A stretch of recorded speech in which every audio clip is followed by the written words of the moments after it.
नमस्कार मित्रांनो, आपण पाहू शकता आज ही आधुनिक यंत्र आणि त्याच्या पाठीमागून हे बघा, तुम्ही पाहू शकता.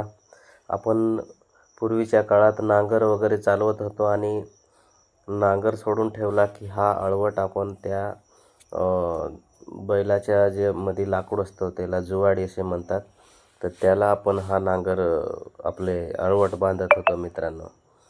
तर आज ही नवीन नवीन टेक्नॉलॉजी आणि आधुनिक काळामध्ये आधुनिक यंत्राबरोबरच हा अळवट पण त्या ठिकाणी ह्या मित्रांनी बांधलेला आहे मित्रांनो, तुम्ही पाहू शकता.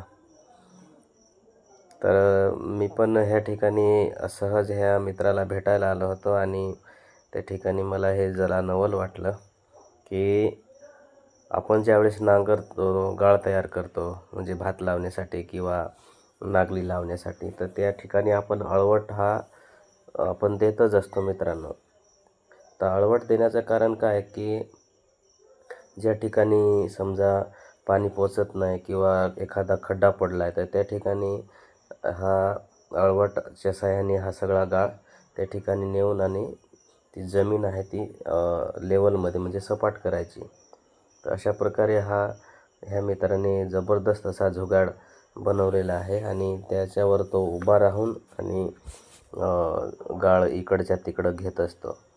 तर आपण पहिला काय पाहत होतो की पहिला ज्यावेळेस बैलाला आपण नांगर जुपायचो किंवा बांधायचो, त्यावेळेस नांगरून झालं का मग त्यालाच अजून असा अळवट आपण बांधायचो मित्रांनो. पण ह्या ठिकाणी आता आधुनिक पद्धतीनुसार ह्या मित्रांनी जबरदस्त अशी आयडिया लावून आणि जबरदस्त असा हा प्रकार त्यांनी इथं दाखवलेला आहे.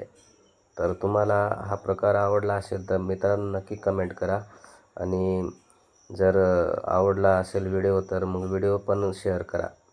कारण हा जो व्हिडिओ आहे असा मला नाही वाटत का आपल्याला कुठं पाहायला मिळेल. तर अशा प्रकारे हा जबरदस्त असा हा आयडिया आपल्या मित्रांनी लावलेली आहे. आणि नांगर आपण ज्यावेळेस देतो त्यावेळेस अळवट पण देतो. तर अळवट देण्याचं कारण असंच की ती जमीन जी आपली आहे ती सपाट झाली पाहिजे आणि त्याच्यात जे गवत वगैरे आहे ते दाबलं गेलं पाहिजे. अशा प्रकारे असा आपला हा अळवट आणि तो छोट्या ट्रॅक्टरला त्यांनी बांधलेला आहे मित्रांनो. हे त्यांची मुलं आहेत, ह्या मित्राची भाची आहेत. ह्या भाची आणि भाचा हे मासे पकडत आहेत या पाण्यामध्ये. तर अशा प्रकारे हा व्हिडिओ तुम्हाला आवडला असेल तर नक्की कमेंट करा.